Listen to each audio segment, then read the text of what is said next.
and then they wrote, I think it's on, I don't think it was Nextdoor, but April's the one that sent it to me this morning.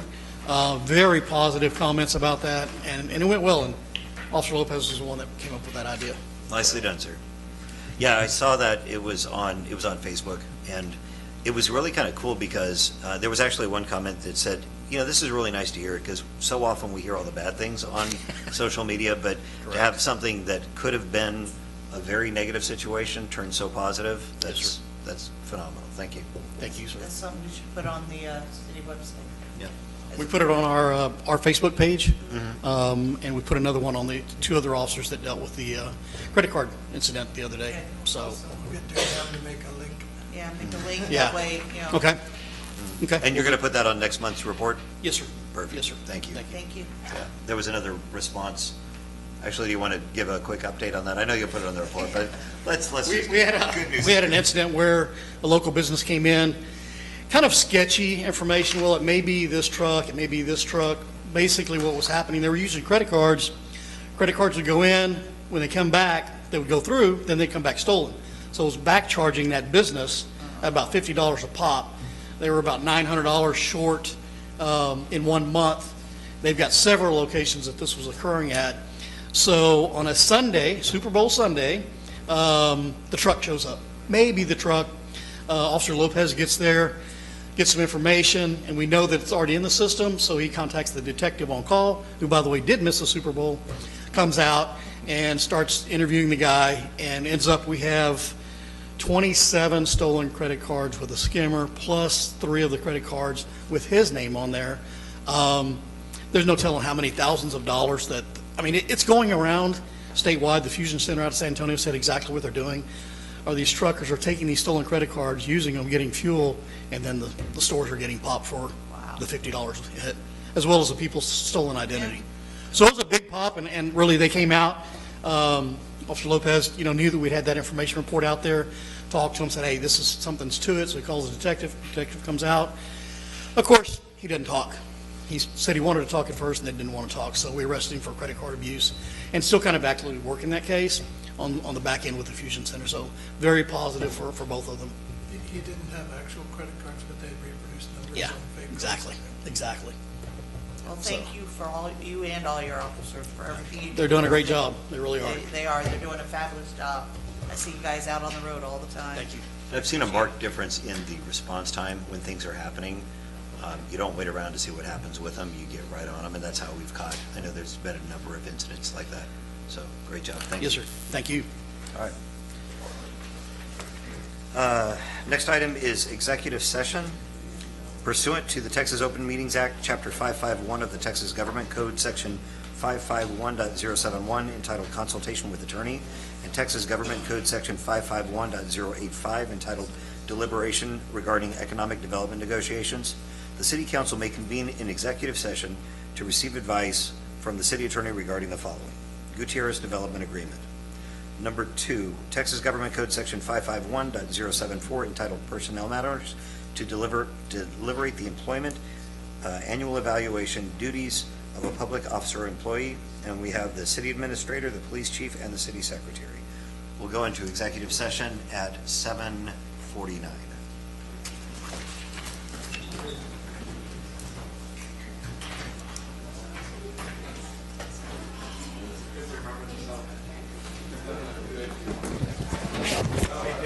Yes, sir.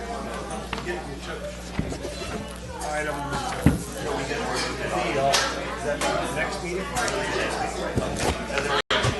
There were enough modifications.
seeing you.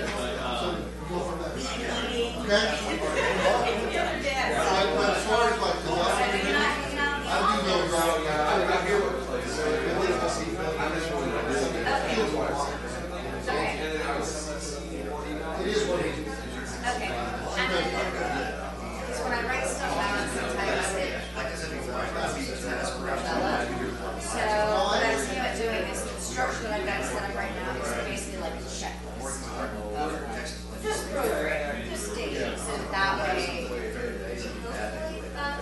Hopefully that's easier. Okay, yeah, just especially with some of these stuff. Like, y'all want me to keep in the notes on that, then.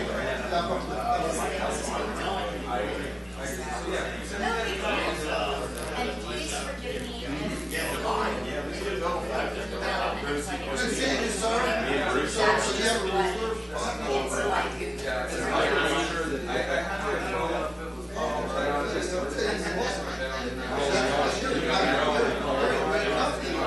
seeing you, sir. no intention of ever calling you after like 6 o'clock unless it's like everything's on fire. Okay, all right, well, thank you. I'll send it on its way.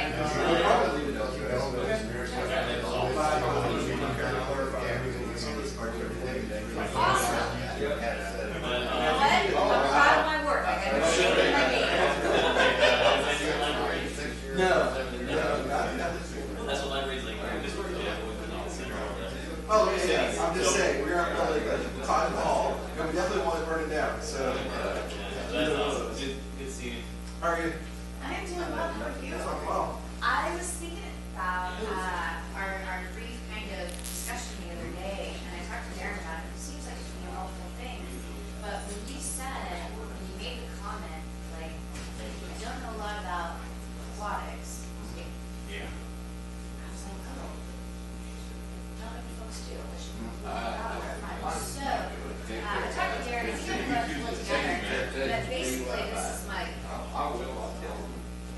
Now, it's real spaghetti against the wall, but kind of basically just doing like a 1-page for city admin and city staff who are interested in it, not foisting, not advocating anything, but just informational, but just kind of like a, some informational sheet, some national stats, some kind of like what it is, some state, some county, information about, USAT requirements, summer league requirements, swim lesson requirements, the difference in between things that are sanctioned and things that aren't, staff requirements, because as far as coaches go, like, it's arduous to be able to maintain, it's worth it, but arduous.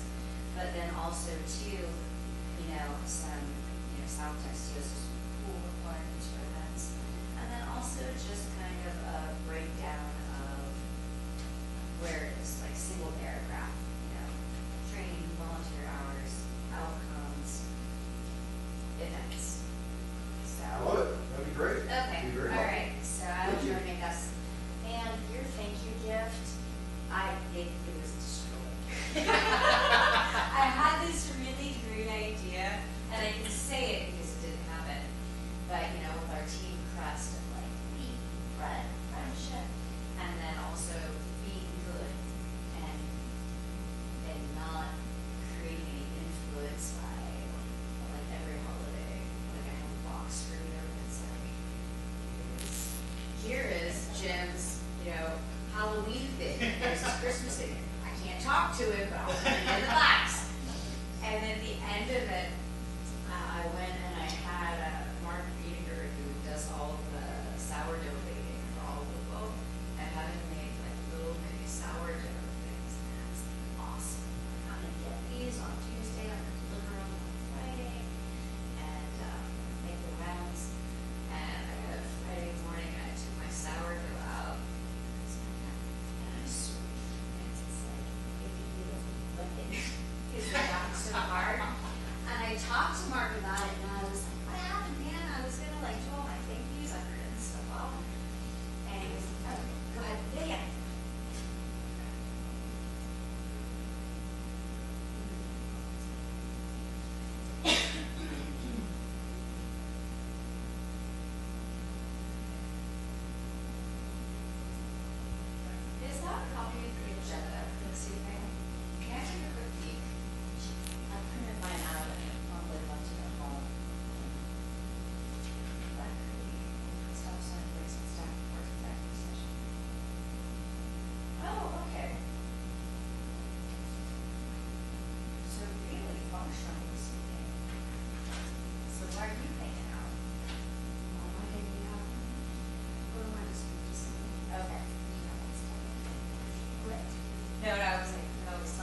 got croutons coming out of my ears.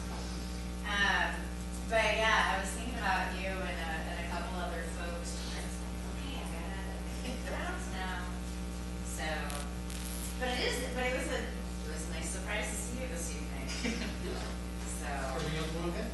Yeah, everything else went okay.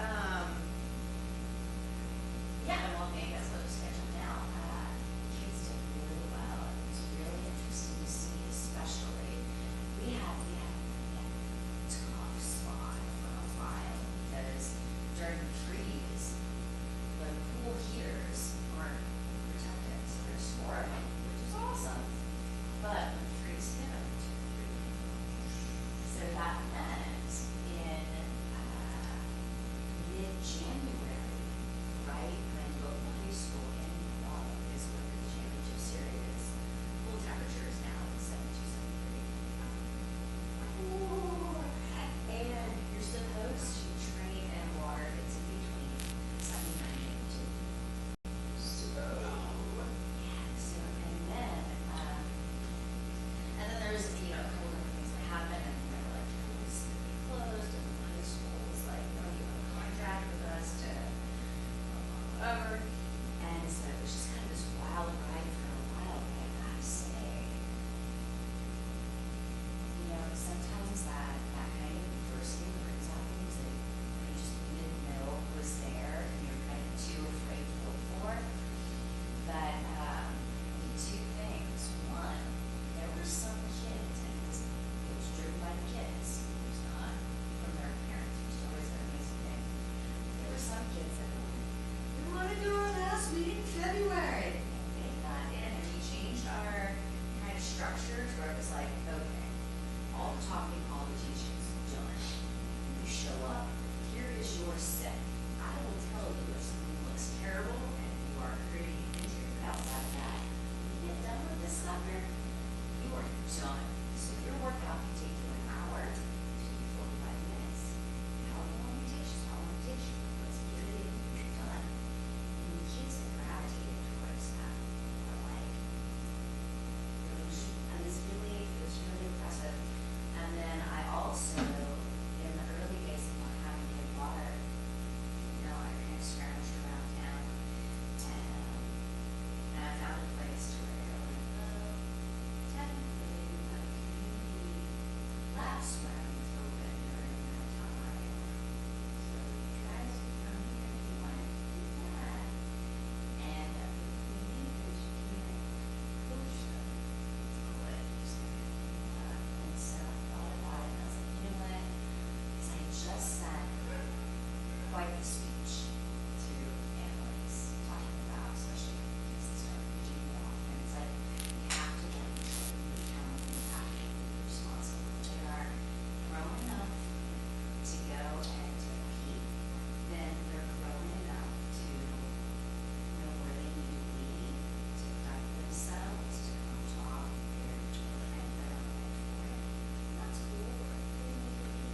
So I've given parents this speech about like trusting your kids and the rest of it. And then I'm looking down the barrel and it's like, well, if I do not train them to be able to do a workout that I give them, then I'm not trusting them either. We had a couple of days at that pool, and like the first day, I just had to turn around, and I just had to like turn and look away from them and talk to the parents, and I was like, you can tell me what's going on, but I can't look. But again, like it was amazing, like if you give them the opportunity to take ownership of something. I mean, of course you would, but by and large, they just step up. And Yep. that was really nice to see. That was really good to experience. But yeah, I got a whole box of nerdy stuff that I was throwing in there for you during the course of the season. So, Yeah, I went actually, last Monday I went fishing. So, Monday, Tuesday. oh, that's nice. It's nice when during the weeks there's nobody down there. Yeah. So it was much easier. So it was fun. I actually donated a trip. The Centurions over for me, and this guy bought it. basically, I got a vote. Did you die? Somewhat. I did terrible the first day. It was terrible. The second day was a lot better, but they had fun. You know, I tried. It was just terrible. It was the other day. I talked to everybody, and I said the same thing. I said, they just finished talking. They stayed out till 11. And I felt like 10 o'clock. I started calling, they stayed till 2 o'clock. There's so much debris on the coast and stuff like that. So